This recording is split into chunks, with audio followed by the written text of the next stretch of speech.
പണം കൊടുത്തു വാങ്ങുന്ന ഒന്നായിട്ട് മാറുകയും അതിൽ അതീശത്വം വരികയും ചെയ്യുന്ന ഒരു പ്രവണത ഉണ്ടാകുന്നുണ്ട്.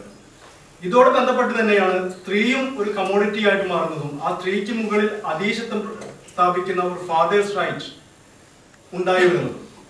ഇത് ഇവിടെ നിന്ന് തന്നെ ഈ വിഷയങ്ങൾ തുടങ്ങേണ്ടതുണ്ടെന്നും ഈ വിഷയത്തിന്റെ ഒരു പരിഹാരത്തോടു കൂടി ബന്ധപ്പെട്ട് മാത്രമേ സ്ത്രീകൾക്കെതിരെയുള്ള സ്ത്രീകളെയും മനുഷ്യരായി കാണുകയും തന്റെ സഹജീവിയായി കാണുകയും തനിക്കൊപ്പം നിൽക്കേണ്ട വ്യക്തിയായിട്ട് കാണുകയും ചെയ്യുന്ന ഒരു പ്രവണതയിലേക്ക് സമൂഹത്തിന് മാറ്റം ഉണ്ടാകുന്നുള്ളതാണ്.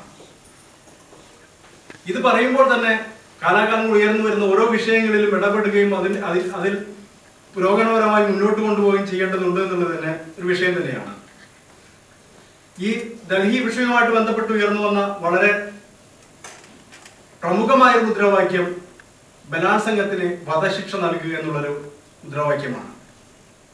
ഈ വധശിക്ഷയ്ക്ക് വേണ്ടിയുള്ള മുറവിളിയിൽ നമ്മൾ മറന്നു പോകുന്ന ഒരു കാര്യം, ഇന്ത്യയിൽ നടക്കുന്ന ബലാത്സംഗ കേസുകളിൽ റിപ്പോർട്ട് ചെയ്യപ്പെടുന്നത് പല കാരണങ്ങൾ കൊണ്ടും ഒരുപാട് കേസുകൾ റിപ്പോർട്ട് ചെയ്യപ്പെടുന്നില്ല. ആ റിപ്പോർട്ട് ചെയ്യപ്പെടുന്നതിൽ തന്നെ 25% വിചാരണയ്ക്ക് എടുക്കുന്ന ഒരു അവസ്ഥയുണ്ടാകുന്നത്.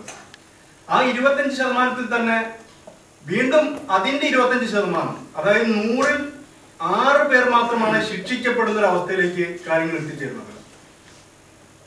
ഈ ഒരു അവസ്ഥ പരിഹരിക്കപ്പെടുക എന്നുള്ളതാണ് പ്രധാനപ്പെട്ട പ്രശ്നം.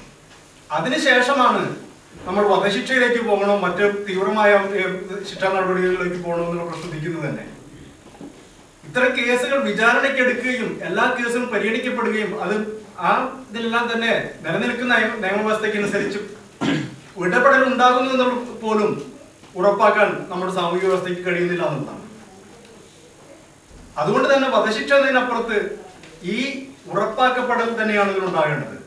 ഈ ഉറപ്പാക്കപ്പെടലുകൾക്ക് വേണ്ടി വാദിക്കുമ്പോൾ തന്നെ ഈ സമരങ്ങളുടെ എല്ലാം തന്നെ അന്തിമമായുള്ള ഒരു ഫലപ്രാപ്തി ഈ സ്വകാര്യ സ്വത്തിനെ എന്നുള്ള ഒരു വ്യവസ്ഥയെ മറിച്ചിടുകയും പാട്രിയാർക്കി എന്ന് പറയുന്ന ഒരു വ്യവസ്ഥയെ മറിച്ചിടുകയും സ്ത്രീക്കും പുരുഷനും ഒരേപോലെ സാമൂഹിക അവകാശം നിലനിൽക്കുന്ന സാമൂഹ്യ ഉൽപാദനത്തിൻ്റെതായിട്ടുള്ള കുടുംബത്തിന്റെയും കുട്ടികളുടെയും